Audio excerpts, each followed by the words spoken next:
máquina seguía, pita pita y caminando.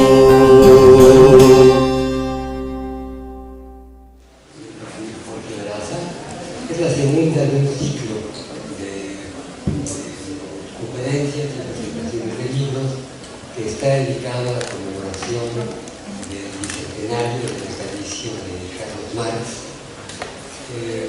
En estas sesiones planteamos abrir espacios para reflexionar acerca de lo que significa la presencia de la obra de Marx en nuestro tiempo, en nuestra actualidad, y Jorge Veraza es uno de los investigadores contemporáneos más importantes en esta temática.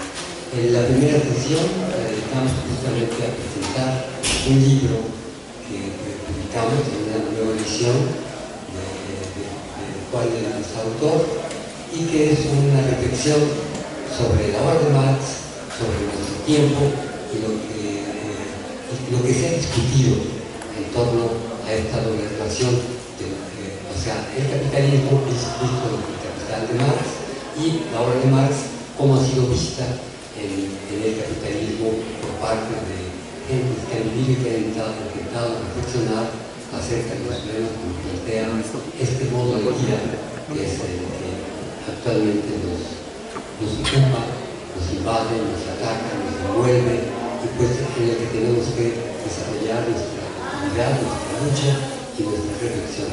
Bien, sin más, le doy la palabra a Jorge Veraza para que nos dé el titular.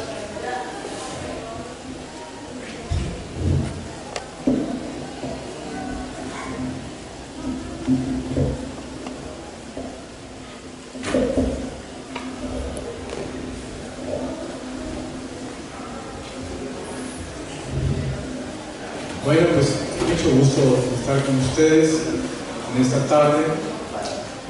Pues muy contento de festejar el hecho de que hace 200 años naciera Carlos Marx, pues un hombre que desde su juventud, desde su adolescencia, tuvo el sentimiento, tuvo la intuición, la idea más o menos formada de que iba a dedicar su vida al servicio de la humanidad.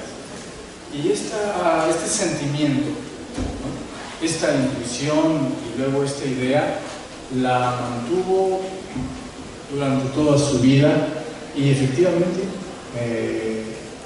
ha prestado un gran servicio a la humanidad en medio de múltiples contradicciones que ha vivido nuestro género actualmente ante la posibilidad de que nos acabemos, de que se destruya el género humano, como el hecatombe nuclear o por el cambio climático. Así que es muy importante el festejar en este momento a un hombre de tal índole, ¿no?, que justamente para los momentos más difíciles es que se preocupó su vida, ¿no? Y pues el título de la plática de hoy es Crisis del marxismo, crisis capitalista, pero lo primero que hay que decir es que este no es exactamente el título que puede ser. Entonces yo les quiero presentar 5 ideas y la primera es pues, discutir un poco el título. Debe tener unas interrogaciones. Crisis del marxismo, crisis del capitalismo, sí, más o menos, ¿no? Y más bien, cada uno de los términos, crisis del marxismo y crisis del capitalismo. El hecho es que el capitalismo no es crisis. Eso, el capitalismo está muy fuerte. El capitalismo está muy poderoso. Hay una crisis económica dentro del capitalismo. ¿Sí? Desde 2008 sufre una crisis económica muy fuerte, de la cual le va siendo muy difícil salir, sobre todo Estados Unidos, México y los países que giran en torno a Estados Unidos. pero otras áreas del capitalismo mundial están desarrollándose con mucha potencia, el caso de China, el caso de Rusia, los BRICS en general. Así que lo primero es decir que el capitalismo no está en crisis, y más bien el capitalismo sigue avanzando contra la humanidad, explotando cada vez más plusvalor y acumulando salvajemente a costa del consumo del obrero, y aún procediendo a despojar al obrero de todas sus conquistas históricas y a superexplotarlo, es decir, cometiendo una acumulación originaria residual terminal. He nombrado yo esta manera de acumulación originaria de capital, también contra campesinos, pueblos originarios y contra toda la humanidad.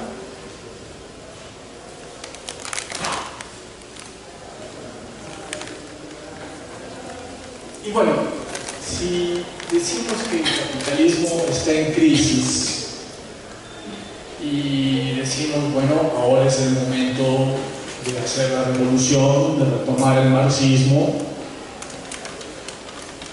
esto da pie a no hacer un balance objetivo y justo, en especial a no hacer una crítica a la URSS y a lo que se construyó en los así llamados países socialistas, que en verdad fueron formas de capitalismo de Estado.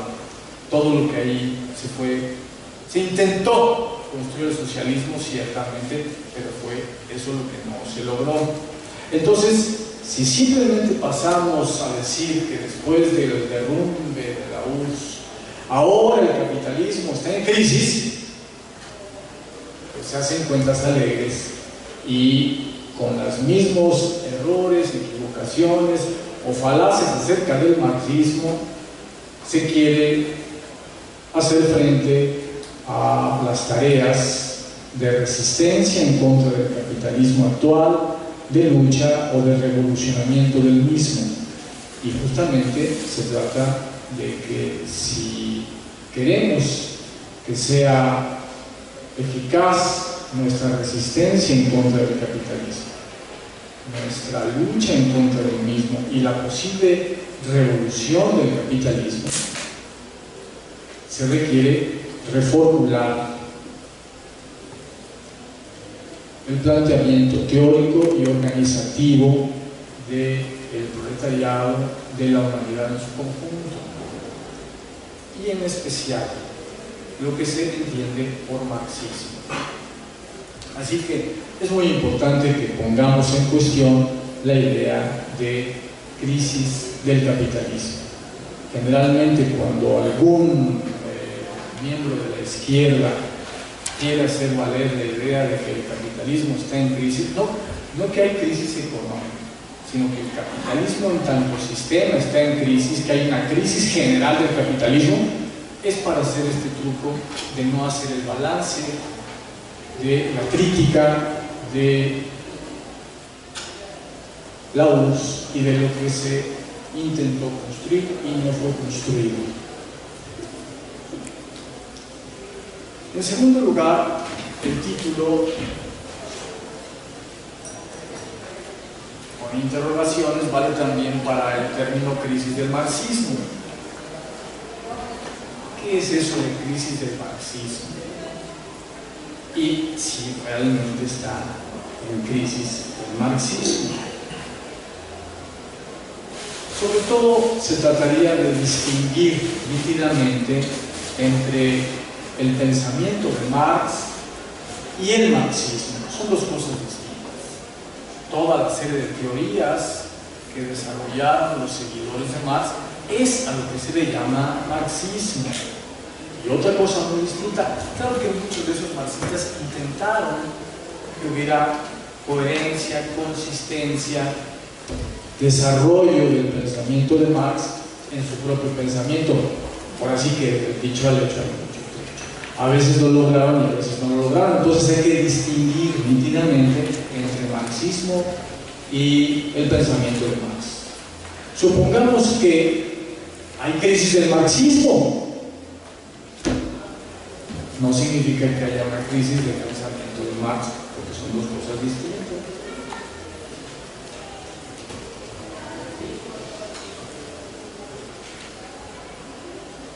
Bueno, diríamos que el pensamiento de Karl Marx debe ser pieza fundamental, como lo ha sido en todos los casos en los que durante el siglo XX el movimiento de los pueblos en general han luchado por su salvación, por su soberanía y por su liberación. Debe ser pieza fundamental para nuestras tareas actuales.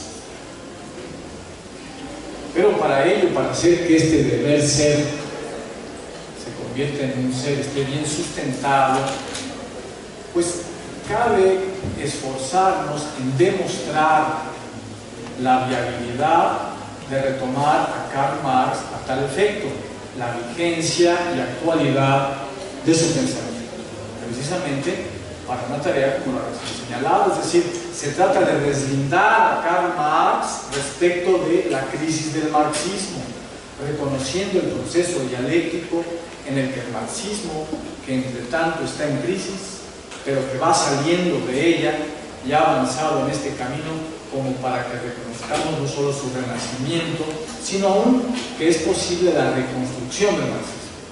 Y precisamente que esta reconstrucción solo es posible con base en el pensamiento de Karl Marx, no en el de Lenin, no en el de la Escuela de Frankfurt o en el de cualquier otro marxista.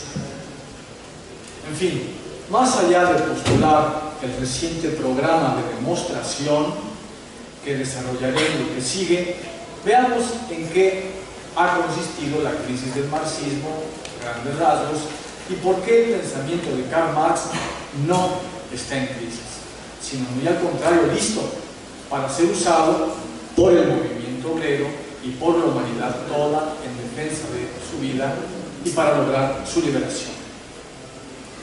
La crisis del marxismo se originó en 1896 con una intervención de Edward Bernstein en su libro Las tareas actuales de la socialdemocracia, en la que cuestionaba si las ideas de Marx en el manifiesto del Partido Comunista acerca de la necesidad de la revolución proletaria para transformar la sociedad burguesa todavía tenían sentido. El capitalismo se había desarrollado desde 1848, en que fue publicado el manifiesto, hasta 1896, en que estaba escribiendo Bernstein, y dice: la civilización ha crecido mucho y ya no es necesaria una revolución para la transformación de la sociedad y para la liberación del proletariado. Hay grandes partidos obreros, como la socialdemocracia alemana, que tienen una presencia en el Parlamento alemán suficiente como para generar reformas que nos lleven a la construcción de una sociedad en donde el proletariado sea feliz. No es necesaria la revolución. En este tenor hizo la revisión del marxismo. Aquí inicia entonces la crisis del marxismo con la renuncia de algunos marxistas, en este caso Bernstein, respecto de la revolución, diciendo que era posible simplemente con reformas la transformación de la sociedad.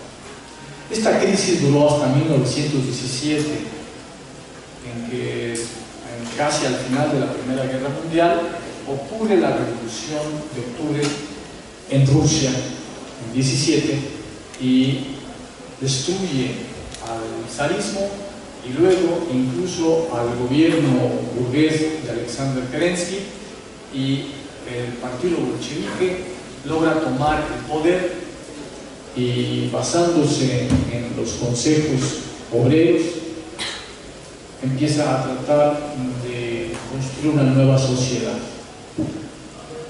Unos años después, un poco tiempo después, estos consejos o soviets van a ser removidos, van a ser disueltos, y y poco a poco se queda solamente el partido en el poder, y cada vez más la burocracia del partido y la burocracia estatal son los que se encargan del gobierno de la sociedad, no los obreros, no los campesinos, supuestamente para los que se había hecho la tal revolución.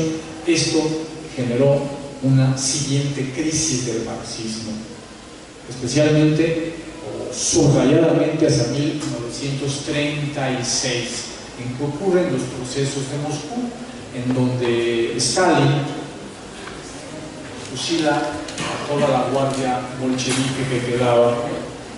Así que ahora, en lugar de que el Estado se hubiera absorbido después de la toma del poder, el Estado crecía y se convirtió en un Estado totalitario que incluso se volvía en contra de sus propios hijos, la guardia bolchevique. Evidentemente esta crisis del marxismo fue mucho más profunda y duró 20 años hasta la muerte de Stalin, y todavía 3 años más hasta que Khrushchev, en el 20 Congreso del Partido Comunista de la URSS, denuncia los crímenes de Stalin y señala que es necesaria una vuelta a las fuentes, en lugar del culto a la personalidad de Stalin, y que eso guíe al socialismo y al marxismo. Había que hacer una vuelta a las fuentes. Las fuentes son Marx, Engels y Lenin, dice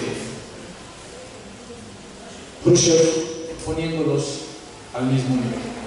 Y efectivamente, desde 1956 inicia un largo proceso de vuelta a las fuentes, una recuperación de textos inéditos de Marx. Se publican los manuscritos de 1844, se publican los Grundrisse en 1934, se leen durante la Segunda Guerra Mundial, y así seguido. Va habiendo una fuerte discusión y se van retomando ideas de Marx que habían sido muy antiguas pero que se han olvidado, y empiezan a volver una discusión muy enriquecida que va a durar todavía, jalonándose en medio de los 60 por las distintas movimientos juveniles, especialmente por el movimiento de 1968 y la primavera de los pueblos, la primavera de Praga en 1968 también, en un levantamiento en contra de la URSS y del gobierno pseudo-socialista checo.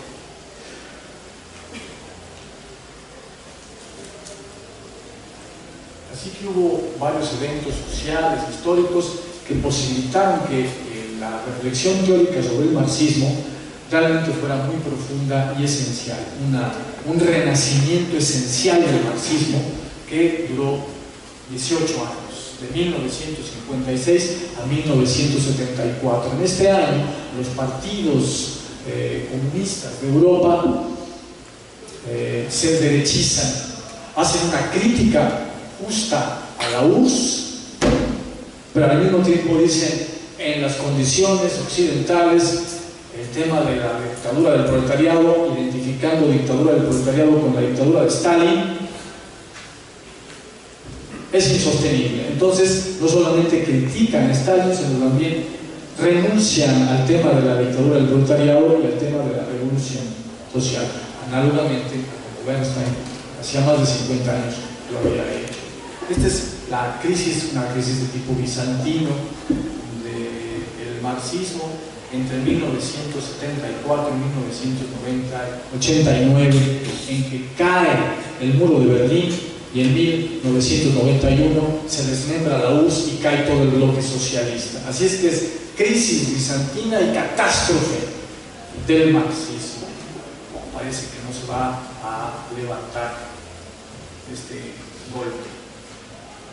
Sin embargo, a partir de 1994, con el levantamiento zapatista, el 1 de enero de 1994 en Chiapas, comienza una confrontación de los pueblos de la tierra, este primer pueblo indígena, contra el neoliberalismo, pero se van a seguir en distintas latitudes, luchas en contra del neoliberalismo, que van a darle un nuevo aire también a la reflexión teórica. Empieza un renacimiento del marxismo, que ha sido el renacimiento, vamos a decir, más lento, pero más sostenido.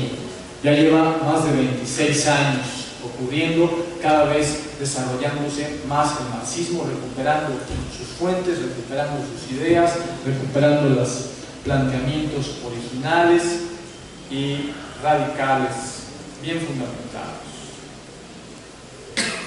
De suerte que a partir del 2008, donde ocurre la crisis económica, la segunda crisis económica mundial del capitalismo. La primera crisis mundial del capitalismo ocurrió en 1971 y duró hasta 1982. Y luego vino el neoliberalismo. Parece que ya no iba a haber crisis, pero en 2008 estalló la crisis económica mundial y sigue hasta la fecha.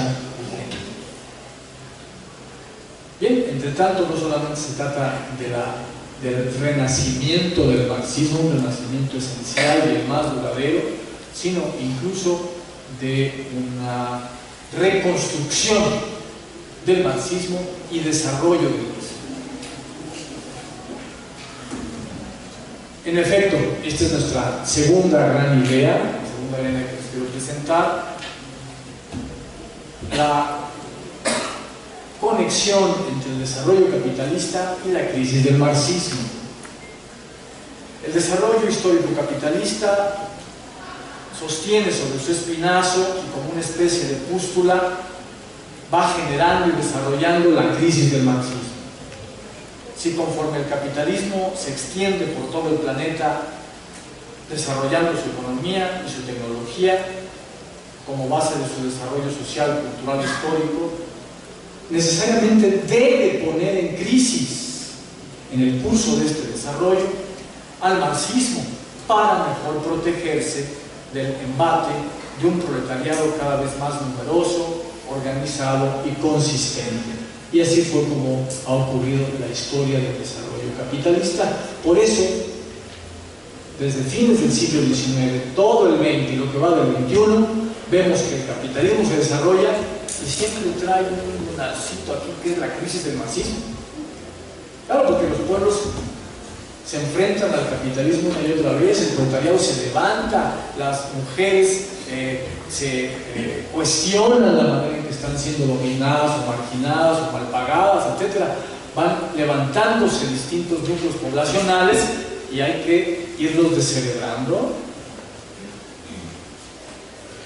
hay que torcer sus ideas y bueno, todas sus ideas, pero especialmente hay que torcer el marxismo como ingrediente ideal que indica el camino de crítica al capitalismo radical y de revolucionamiento del mismo.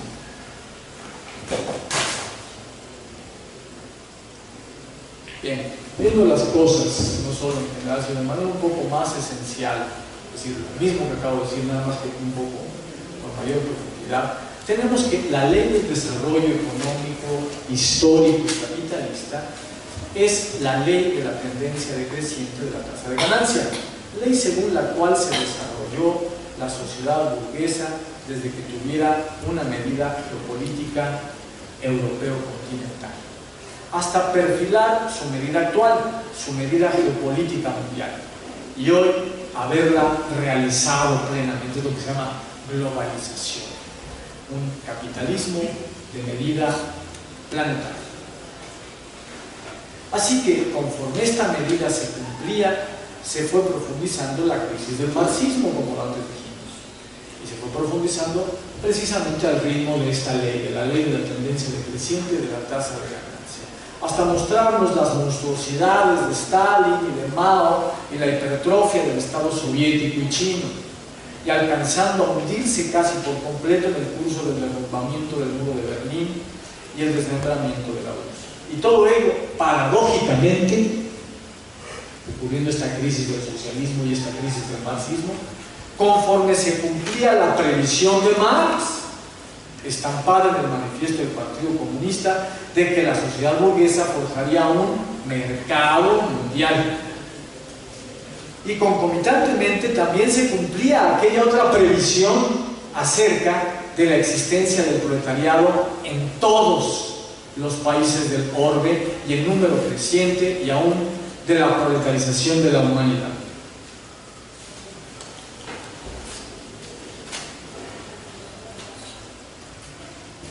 Bueno, así ha sido paradójico el desarrollo del capitalismo y de la crisis del marxismo, y por otro lado, de que sin embargo sigan cumpliendo las tesis de Marx acerca del desarrollo histórico capitalista. Entonces ahora una tercera idea, hablemos de la comprobación empírica en el curso del desarrollo histórico capitalista.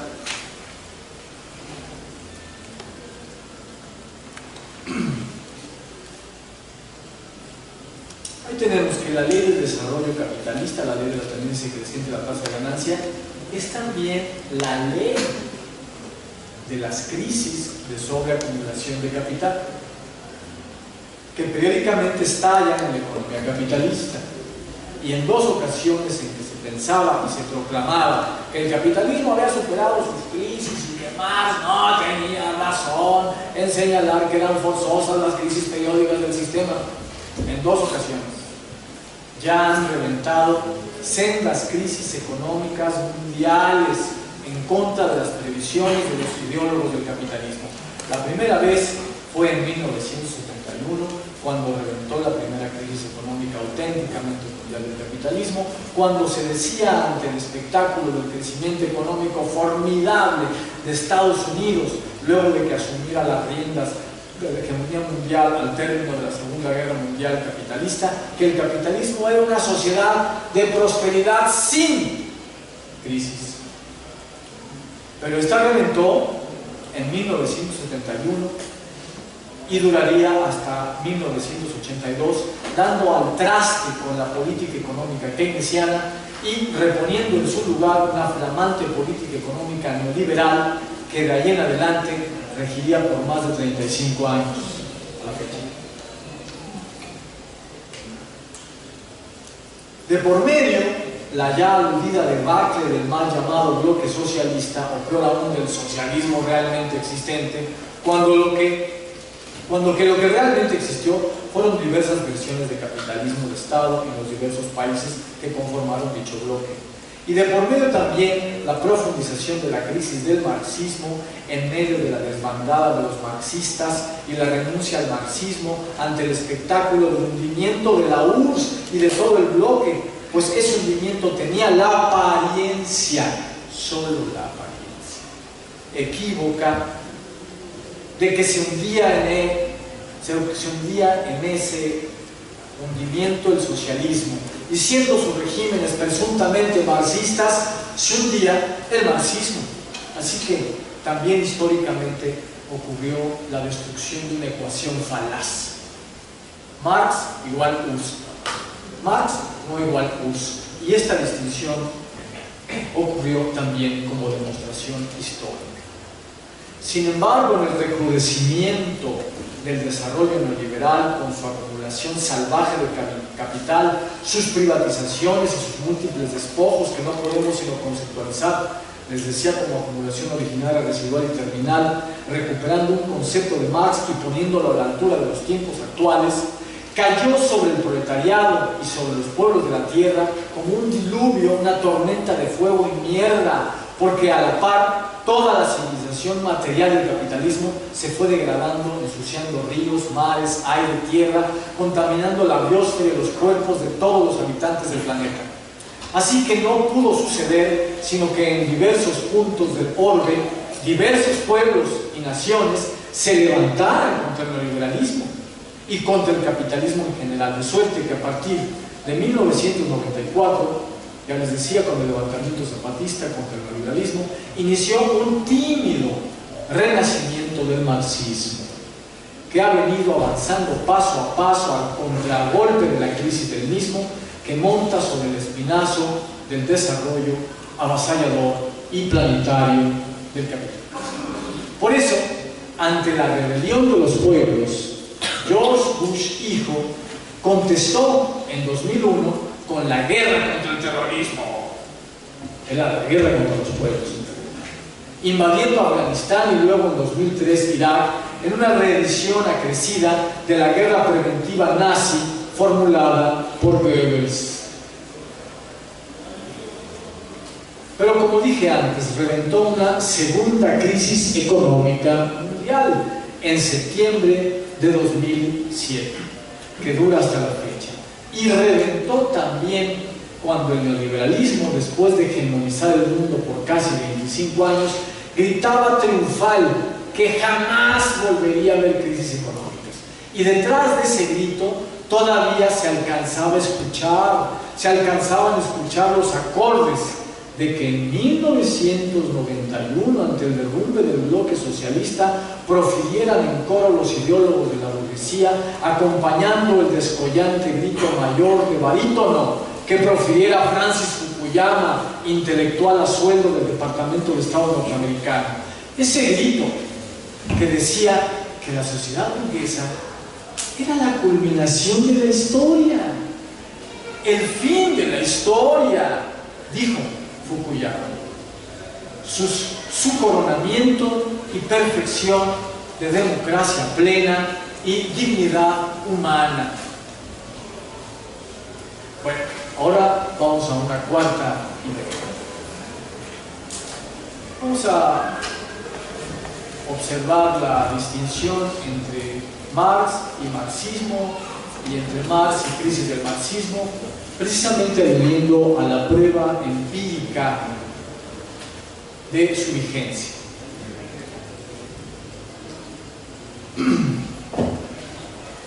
Digo que la crisis económica mundial reventó, sin embargo, siguiendo precisamente la pauta de la ley de la tendencia decreciente de la tasa de ganancia. Esa ley que Marx formulara en 1866, en la sección tercera del tomo 3 de El Capital, culminación de su ley del valor y del argumento de su crítica de la economía política. Por eso, en Alemania y en otros países, en 2008, aparecieron enormes carteles recién estallada la crisis que decían Marx 1, el capitalismo 0, o también Marx tenía razón, porque efectivamente el capitalismo históricamente existente, al contrario del capitalismo imaginario de sus ideólogos, realizaba puntualmente la previsión de Marx y con ella ofreció una prueba empírica de tamaño planetario de la precisión científica de su crítica de la economía política, haciendo palidecer a Karl Popper, a Bernwager y a todos los que habían negado dicha cientificidad y proclamado sarcásticamente que ninguna de las previsiones o profecías, como si el marxismo fue una religión, y Marx se la tira de profeta, jamás se la tira de profeta. Ninguna de las predicciones o profecías de Marx se habían realizado, no obstante que se venían realizando durante todo el siglo XX y también el XXI, y ahora, ante la crisis planetaria, no dijeron nada, enmudecieron. Bien, ahora vamos a nuestra quinta idea, la última. Esta idea es sobre el festejo, sobre el hecho de que el festejo de los 200 años del nacimiento de Karl Marx ocurren en la hora de la reconstrucción franca del marxismo con base en su pensamiento. En todo caso, ante la crisis económica capitalista se demostró patentemente lo artificioso de la así llamada crisis del marxismo, quedando puntualizado con precisión que dicha crisis es la de los diversos marxismos, pero no la crisis del pensamiento de Marx, porque este está atinando en el corazón del sistema, en el corazón del desarrollo histórico capitalista. Así que, de 2007 a la fecha, el renacimiento del marxismo viene desarrollándose a una tasa de crecimiento mayor que su puesta en crisis por el desarrollo capitalista neoliberal. De suerte que se perfila ya la posibilidad de una franca reconstrucción del marxismo. De nuevo, se ha vuelto patente que el pensamiento de Marx es, como señalara lúcidamente Jean-Paul Sartre en 1957, el horizonte teórico de nuestro tiempo. Mercado mundial realizado, proletarización de la humanidad a ojos vistas, crisis de sobreacumulación de capital mundial, ley del desarrollo capitalista, ley del desarrollo de sus crisis y ley del dominio del capital industrial realizada, demostrada, prueban sobradamente la potencia de dicho pensamiento. Y esta prueba empírica integral, avasalladora, es nada menos la que conforma la escena en la que en 2017 se festejaron en todo el mundo los 150 años de la publicación del tomo 1 del Capital, y en la que ahora, en 2018, estamos festejando los 200 años del nacimiento de Karl Marx. Seguro la reconstrucción del marxismo caminará con paso seguro a partir de ahora. Hasta ahí la plática, podemos dialogar. ¿Qué les parece?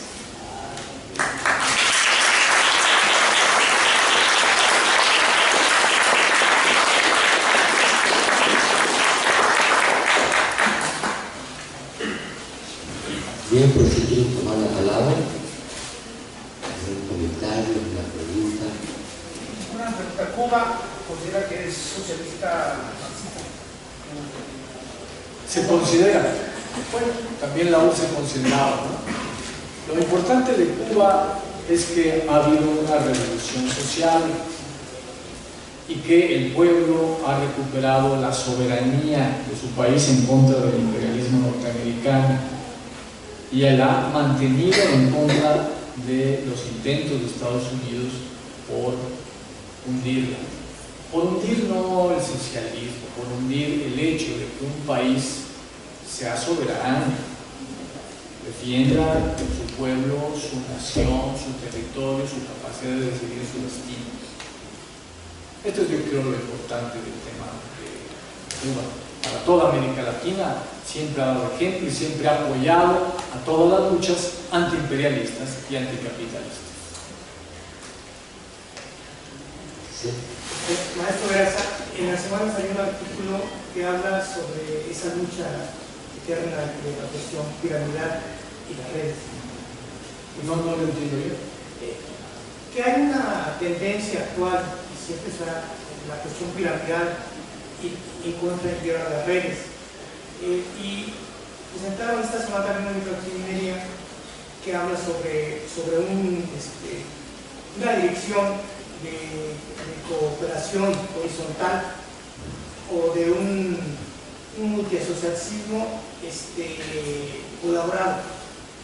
Ya veo, usted se refiere al hecho de que durante mucho tiempo la lucha revolucionaria ha tenido una forma piramidal, dirección del partido, desde el comité central hacia las bases, a los militantes, y los militantes hacia afuera. Entonces son líneas de partido que van en un sentido vertical y se van extendiendo de manera piramidal. Y frente a esta situación en la que habían pervivido las luchas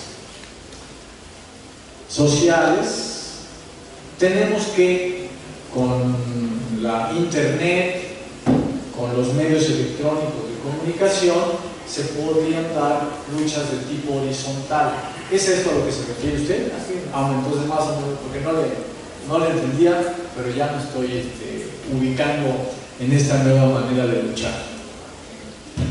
Es un aporte, ¿verdad?, que puede ayudar, porque también a través de luchas horizontales se pueden decir muchas cosas que son mentiras, ¿verdad? Y se pueden hacer falacias y se pueden comunicar muchas cosas que sean reaccionarias, como ocurrió en las primaveras árabes, ¿no?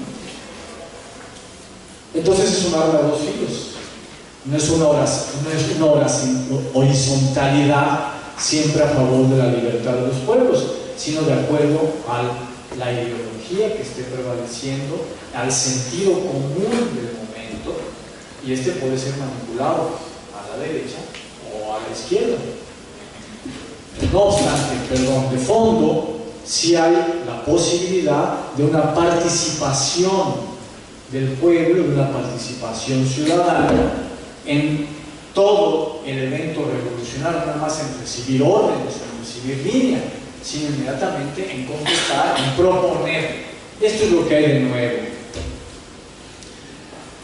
En medio de estas posibilidades ambivalentes, ¿verdad? Hay un elemento positivo, decisivo, que es que el pueblo puede entrar también en tiempo real a dar su palabra, dar su opinión, dar su punto de vista. Pero es evidente que tanto el punto de vista de arriba a abajo como el punto de vista horizontal pueden estar equivocados, ¿no? Entonces, también es benéfico que haya una discusión lo más amplia posible. Todo lo equivocado, pues no nos percatamos y no nos lo cuestionan, ¿ah? Luego la mucha discusión nos vuelve a enredar, pero afortunadamente hay más discusión para desenredarse. No hay otro camino para el pensamiento, ¿ah? Entonces no hay que tener miedo ni de las ideas que vienen horizontalmente, hay que discutirlas. A mí me mandan muchas cosas por internet, algunas son de otras son puras pendejadas, y otras son de derecha, cabrón, ¿no? Y lo están mandando horizontalmente, yo no sé ni quién lo manda, nomás llegan. Y tampoco hay que tener desconfianza de las ideas que vienen de arriba. Hay que discutirlas todas, las horizontales y las que vienen de arriba, y cuando uno dice para arriba y cuando uno dice horizontalmente, también hay que discutirlas y fundamentarlas. Eso sí, todo el mundo tenemos capacidad de raciocinio, de intentar descubrir en qué me están manipulando o en qué me están diciendo algo bien. Y en qué yo estoy metiendo más huevos y más corazón que idea, ¿no? Y también, si soy el responsable al hablar, pues estoy cuidando a todos para una lucha conjunta. Para todo esto, pues también sirve el que podamos hacerlo en tiempo real. Sí, como que así podría yo contestar a esto. No es una simple panacea, sino tiene arma de dos filos, pero efectivamente a largo plazo eso significa avances sumamente importantes para las luchas que están en curso y que nos vienen. Sí. ¿Qué opina del actual socialismo del siglo XXI? Pues ya lo tienes un poco más cerca de Cuba, pero ¿qué opina del panorama actual de Latinoamérica? Bueno, el socialismo del siglo XXI fue una propuesta de Hugo Chávez. Hugo Chávez llega a la presidencia de Venezuela e intenta hacer una revolución cultural y una revolución en distintos aspectos de la vida social y política de Venezuela. Lo más importante, el petróleo es de Venezuela. Todas las riquezas del pueblo venezolano no se las van a llevar los norteamericanos. Este fue el hecho fundamental, y la riqueza de Venezuela debe de servir fundamentalmente al pueblo de Venezuela, incluyendo a la burguesía venezolana. Así que en Venezuela hay capitalismo, y hay un capitalismo pujante, y justamente las gestiones de Hugo Chávez sirvieron para que la burguesía venezolana acumulara a una tasa mucho mayor que como había acumulado antes. Pero de por medio está Estados Unidos y la oligarquía venezolana. Es decir, distingamos entre la burguesía venezolana como un todo y una parte de la burguesía venezolana que es la oligarquía, y que esa comúnmente está en connivencia con Estados Unidos y que sigue sus intereses.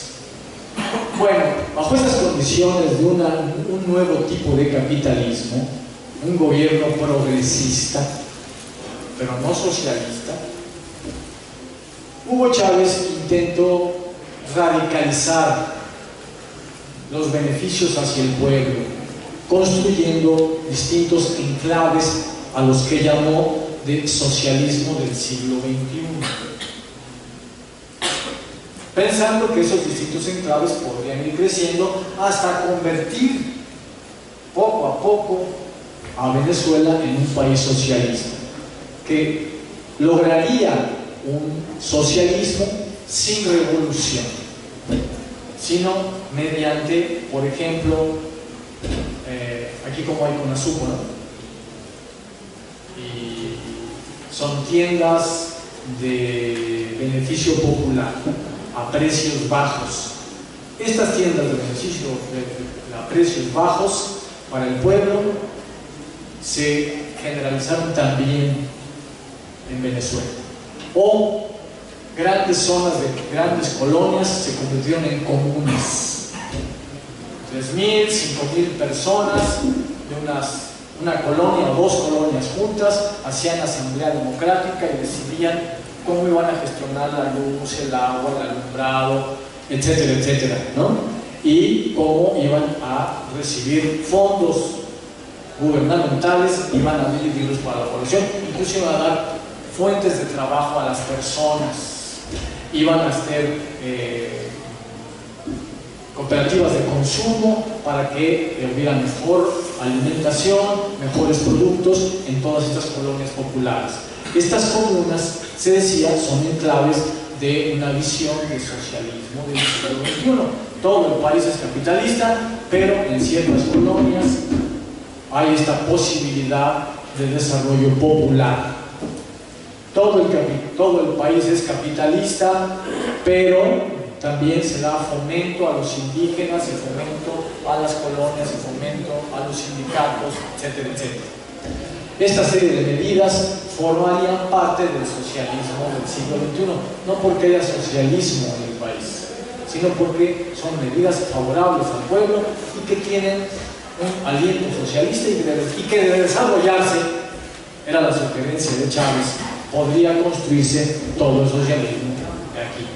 Por ejemplo, la arepa, lo que aquí son los tacos. Entonces, en Venezuela se comen unas tortitas de maíz, pero no como la tortilla, sino unas tortitas como de tamal y algo así. Y le ponen carne, le ponen vegetales, le ponen huevos de codorniz, cualquier combinación posible. Entonces, pues son taquerías. Entonces, ¿qué tal que las taquerías te salgan 10 veces más barato cada taco? Entonces, estas arepas, estas areperías, pues forman parte del socialismo del siglo XXI. Se esparcieron por todo Caracas, por distintas grandes ciudades de Venezuela, a beneficio popular. Comida sustanciosa, barata, tradicional, sana, aceptable por el pueblo, porque podrían haber sido ensaladas, no, son una comida tradicional que el pueblo acepta, que es muy sana y que va a ser muy barata. Estos son enclaves del socialismo del siglo XXI. Y así una serie de beneficios, sobre todo de mercancías baratas de distinta índole o en organización social. Esto es lo que era el contenido del socialismo del siglo XX. ¿Es una buena idea? Yo sé que no tiene una bola de cristal, pero tiene ciertos conocimientos. Pero abrimos el celular y en internet hay bola de cristal. En 4 meses México estará en una posición seguramente diferente a la que está ahorita. ¿Cuál cree Con las elecciones que podría ser tanto una tendencia A o la tendencia B, pensando si es un poco capitalista, para dónde iría el país y si es la otra tendencia, para dónde iría, de acuerdo a su información. Bueno, ahorita no hay ninguna tendencia socialista dentro del país, ¿no? Ninguno de los candidatos está levantando un programa socialista. A veces, en el caso de Marichuy, hay algunas críticas al capitalismo, pero ninguna de las corrientes levanta un programa socialista, ni tampoco parece que sea posible hacer algo como eso. Lo que sí es muy necesario es romperle la madre al imperialismo, unirnos todos para que no sigan sacando el país, para que no se sigan llevando el petróleo, para que el pueblo no esté tan jodido, para que las mineras no sigan contaminando las aguas. Hay que hacer una defensa sustancial dentro del capitalismo porque no tenemos fuerza suficiente, ni hay un programa ni nada como para construir socialismo, pero sí hay mucha necesidad de que el capitalismo tal y como lo está gestionando el PRI y el PAN, eso ya no se puede, porque lo están gestionando a favor de la parte de la punta de la pirámide y a favor de Estados Unidos. Entonces, esto es lo que es vigente actualmente, el desprestigio del PRI, Peña Nieto a la cabeza. ¿Cuál cabeza? Y luego está en el culo, ¿no? Bueno, pero bueno, cada animal, luego quién sabe cómo son, el PRI quién sabe como animal, cómo sea. ¿Y se puede levantar tendencia? Sí, todas son tendencias dentro del capitalismo. Entonces se trata de que sea una tendencia democrática, que sea una tendencia en donde la mayor cantidad de injusticias sean combatidas y que los reconocidos ladrones como MEADE, como el PAN, etcétera, esos no. O sea, el caso de AMLO tiene mucho tiempo luchando y mostrando que quiere hacer un cambio democrático, ¿no? Un cambio democrático del país dentro del capitalismo. Imagínate con Trump, pues los marines están al otro día se meten si hay un cambio socialista. Si en realidad pudiera el pueblo mexicano organizarse y tener suficiente conciencia como para promoverlo, que actualmente no lo tiene. La conciencia de clase, la conciencia histórica del pueblo mexicano ha sido realmente tan destruida como su condición física. Entonces apenas nos estamos levantando y nos estamos percatando de lo que ya no puede ser. No la propuesta de lo que quisiéramos, sino lo que ya no puede ser, ¿no? Como que así veo yo la cosa. Y en torno a esto, sí, me parece que toda la izquierda debería estar unida. Si fuera. Si tuviera su bola de cristal, ¿no? Sí. Bien, pues ya se nos terminó el tiempo. Aquí es muy riguroso el control de los tiempos. Entonces, les agradecemos mucho y los invitamos a continuar.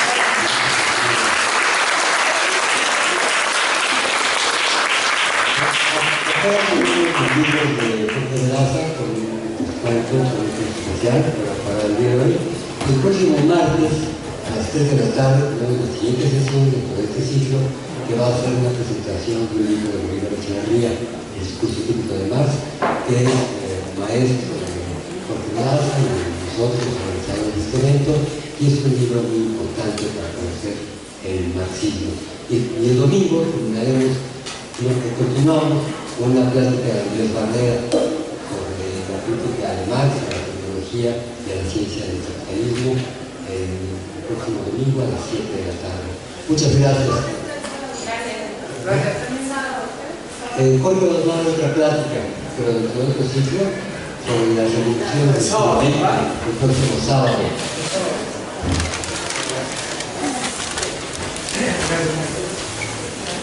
Gracias.